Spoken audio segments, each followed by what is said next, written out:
Hi, Charles County. Welcome back to another episode of Let's Get Fiscal. I'm Doria Fleisher with Media Services, and I'm joined here, as always, with the wonderful Jake Dyer from Fiscal and Admin Services. Thanks for being here, Jake. Thanks for having me again. And we have a really special topic today and another special guest today. So the special topic is we're talking about where we are in the budget timeline, and we are so close to being done. Yes? Yes. Home stretch, you're feeling it? We're getting to the home stretch. Okay. Once we get past the public hearing next week, which is Wednesday, May 7th. 7th. We'll figure that out. We'll put it in the show notes. Once we get past the public hearing, and which always we want as many people to come out to the public hearing to speak to what they think the budget looks like or suggestions they want to make. Once we get past that, that's when it's really up to the Board of County Commissioners to then make decisions if they want to keep what's in the proposed budget or they can make changes. So once we get past that, then we're in the home stretch. Beautiful. So we're like at third base right now. Correct. I guess that's not a good baseball We're analogy, rounding to heading to third. Perfect. Okay. Yeah. Yes. I got to get my dates right and my sports right. I can tell I need some practicing. Yeah. And we're joined here with a special guest. This is Kayla Hunt, who I have the pleasure of working with in media. Kayla, thanks for joining us today. Thank you for having me. And Kayla's joining us because, Jake, the exciting thing that just happened recently is you presented the budget to the commissioners, and we talked about how community engagement, which is Kayla's specialty, played into how decisions were made moving forward. Yeah. Can you talk a little bit about why that community engagement aspect was important to you? Because you've been a huge push for that. I mean, Kayla's and my job is to kind of make it happen, but your job is that you said we really need to use community engagement. Why was this so important to you? Because we want to hear from all types of citizens to make sure we're making good decisions. I've been doing this for 22 plus years now, and I feel as though like we were getting to the point where we had a really good understanding of what our needs and wants are from our actual departments and agencies, but we wanted to hear from the average citizen because we want to make sure the citizens' needs are being met. So that's why it was important to us to start reaching out, because it creates a much broader picture of what our budget needs are. And that's helpful for you, but it's also helpful for the commissioners, yes? So you're able to then use that to build the survey, but also saying to the commissioners, this is done for a reason. Yes, so at the end of the day is we have so many requests, and quite frankly, our requests every year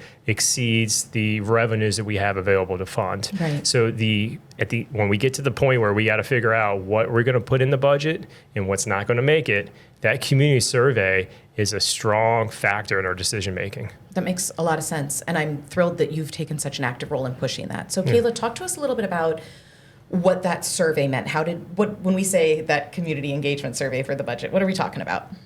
So in partnership with Jake and the Department of Fiscal and Administrative Services, we created a survey through our Engage platform, which is Stay Engaged Charles County.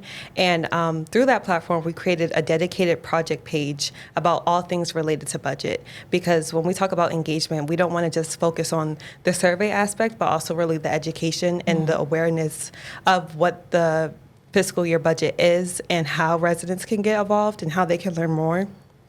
And so through that project page, we created like a one-stop resource shop where they can learn about past budgets, about the upcoming budget, and also that's where we initiated the survey for residents to provide their feedback on the upcoming budget. And what were just kind of the overview of questions that we asked? Some of the questions were pretty like how they want to provide coins or like hypothetical funds to the departments in Charles County, kind of like what their top priorities were. So if they, for them in their household, if their priorities were education, parks and recreation, transportation and roads. And then this budget survey was a little bit different this year because we are facing some pressure and cuts from the state of Maryland. And so we kind of asked them, how do you guys want us to address the circumstances that we're facing? How would you guys like us to now fund the additional costs that are being pushed onto us from the state of Maryland? And one of the things I so appreciate about the way you and Jake work together to form that is that it's not touchy-feely. It's not like, just tell us how you want us to spend the money, like magic. Will you tell us what you like? Jake, you were really intentional about, when Kayla talks about those coins and the part of the survey, that there's only so much money that can be spent. We can't just say, I want everything to go to education, and then I want everything to go to public safety, and then I want everything to go to improving infrastructure. And I know you were also really intentional about being clear that if we don't have enough revenue to meet our expenses, what what hits do residents kind of want to take? Where do we want to find that extra? Talk to me about why that was so important to you about being intentional and making it clear. Because it was intentional and clear because we felt as though by us seeing those pressures coming from the state, plus we have a new elementary school opening up, that we felt as though since we were getting those pressures that we could have we were going to get to a point where we might have to look at our revenue sources to see if there's any type of revenue changes that we would need to make to balance our budget. So that's why we were intentional, because we wanted to see if the temperature of doing that, as well as if we did this, what would you actually support? Because we knew it was going to happen. So instead of just pretending that everything's going to be great, this was kind of the hard conversation with residents of there's going to be some places where we need to change things. How do you think it should be changed? Right. Okay. Yeah, and to be honest with you, we thought it was going to be worse because at one point the state of Maryland was actually putting even more cost shifts off. They were doubling the shifts that actually got approved. So when we started that survey, the cost shifts we thought was going to be 6 million some change, and it ended up being about 3.5 million some change. But it's still money that we needed to figure out if it was going to be different from last year. Right. And what did you learn about that from residents, Jake? What was your takeaway that you wanted to make sure was built into the budget? So what I learned, which I kind of expect, is when it comes to priorities on the budget, public education is always a top priority. Same with public safety and transportation roads. I feel what I learned this year was transportation and roads has started to creep up to be a higher priority. But I really think that's because the federal government is now asking people to return to work. So now we're seeing there's going to be some the transportation roads might come a higher priority than maybe what it was a couple of years ago. Which is really interesting and great that we do the survey every year, that we don't assume that what a priority was for a household in Charles County last year is the same as what it is this year. There's going to be change. Right. And then when we asked the hard questions of like what the one question was, we have a brand new elementary school open up. How would you like us to support? Would you be a support of it? How would you like to do it? We gave them 3 options. One would be raise taxes that would affect everyone, and that's your property taxes, your income taxes, cut from within, or raise taxes on specialized areas like a recordation tax, transfer tax, or a fee, or so forth. And what I learned was the participants who participated chose raise taxes on specialized areas. They didn't want to raise taxes on everyone, but they also didn't want us to cut. So we used that, and we learned, and we also asked questions about our partner agencies. Like, what partner agencies support to receive their funding? And we also asked the questions, would you fully fund these requests with a tax increase, right? Because it goes both ways. You can't say I'd fully fund it without a tax increase. Well, that money doesn't exist. So if you're saying you want them fully funded, where would you be willing to put money? About a third said, yes, raise our taxes to support education. But a third said, do not raise our taxes. Right. So, and I think that's fair. I mean, I do think that there's beauty in the diversity of the county, that what works for one household doesn't work for another, and what matters to one household in terms of investment isn't what another household wants to invest in. So I'm glad that we're seeing some diverse results, that not everybody's just saying the same thing. I think that's representative of our population. So Jake, you just presented all of that information to the commissioners. Yes. And what's the next step? What happens now? Yeah, so just the recap, if anyone wants to go back and watch the commissioner meeting, it's the April 29th and April 30th meeting. April 29th, where we did a big overview of what's in the budget, the revenue sources, and then also during that meeting, we gave a chance for our partner agencies to come up and speak what they requested. So that's your Board of Education, the Sheriff's Office, Library, Health Department, Charitable Trusts, just to name a few. Then the next day, we presented the county departments and all the other little items that's in the budget. But next steps is Tuesday, we kind of recap everything. And we also present our special revenue funds. These are like your grants and anything that has a special dedicated funding source that doesn't go in the general fund. Okay.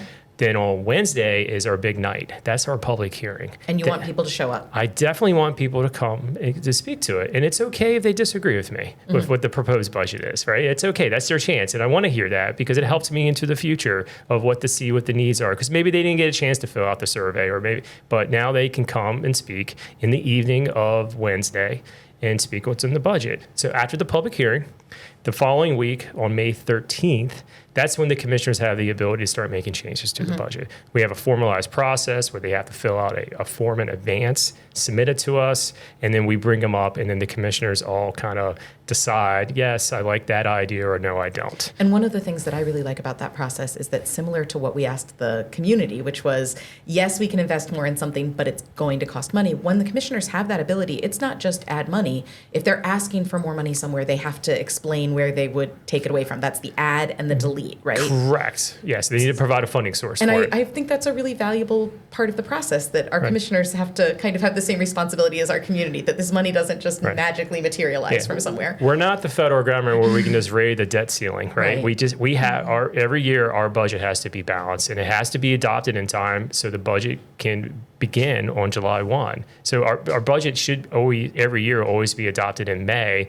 because that really, once the budget gets adopted, staff has to mobilize to get things together. They have to put the tax bills out. So in July, everyone can get their tax bill. There's a lot of work that goes on in June to prepare for the upcoming Once it's future. done. Yeah. So next step for the public, show up for that public hearing. And then Caleb, next step for your role and talking about meeting with the community. I think the nice thing is you and I get to take a little bit of a breath at that point. That's like Jake's hard work, and now we can take a step back. But You guys get a breath. That's nice. we get a breath. Jake does not. Like, we're already in the home. We're a little further along the baseball diamond than Jake is. But Kayla, you and I have already been talking a lot, and we've been talking within the media division about what we learned from the survey, less on the what we learned about what people want about the budget, and more what we learned about our community and who's answering questions and getting involved. Can you talk a little bit about what you want to change for next year, how you want to improve the community engagement process?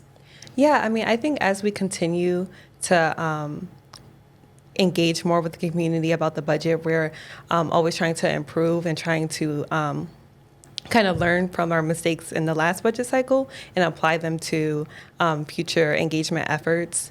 And this year, the budget engagement process was a little bit different from things that we learned last year. So we kind of tried to make a more concerted effort to reach underrepresented groups.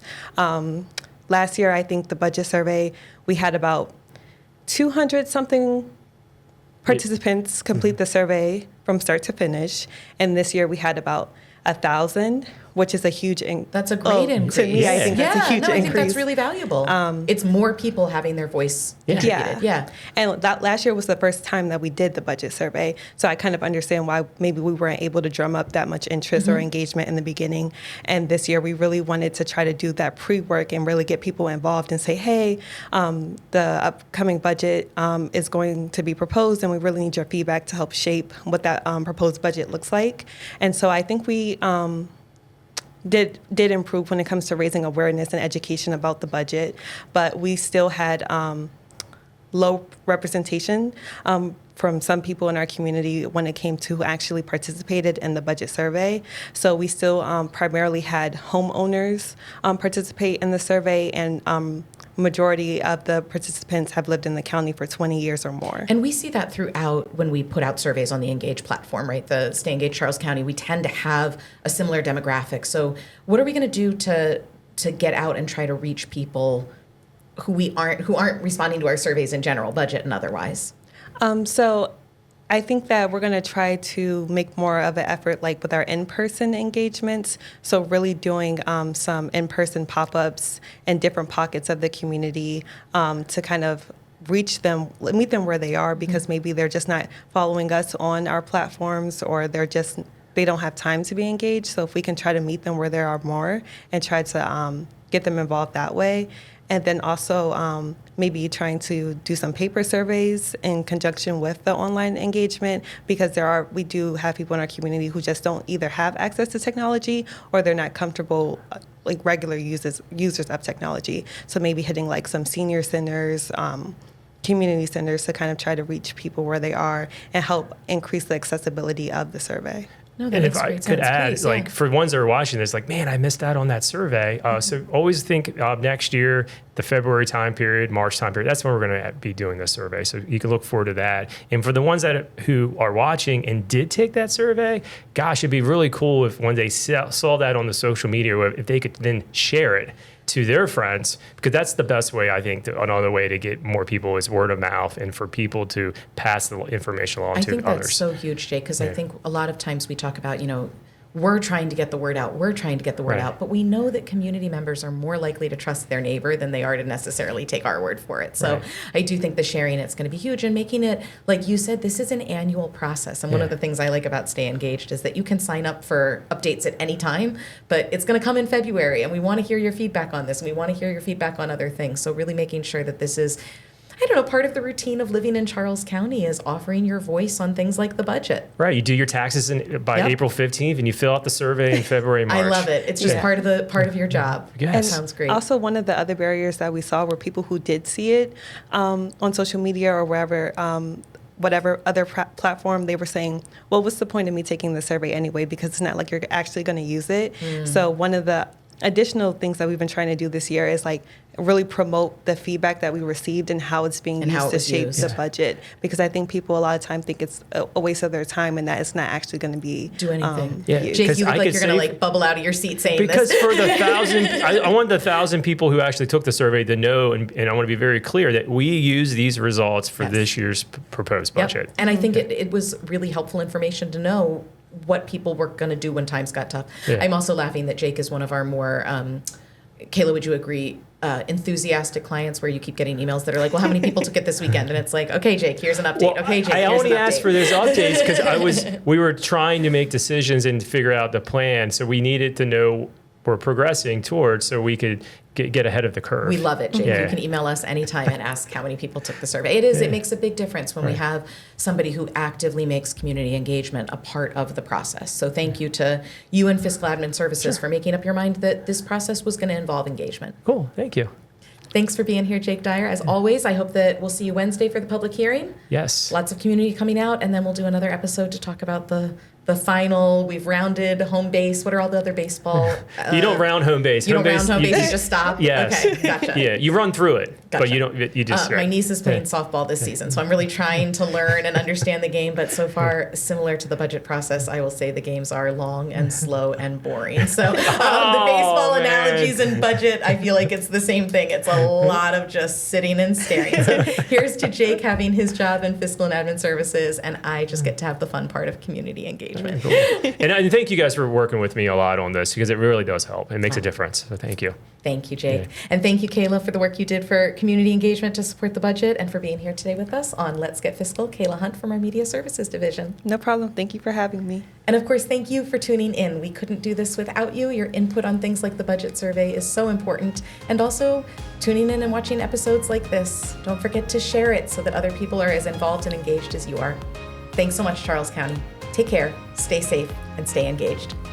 Thanks for listening. If you like this podcast and want to hear more, search Charles County Government on Apple Podcasts, Spotify, or wherever you get your podcast. And be sure to like and subscribe. We're also available on YouTube. Search Charles County Commissioners. And stay connected for all county news, information, and programs by visiting www.charlescountymd.gov/stay connected.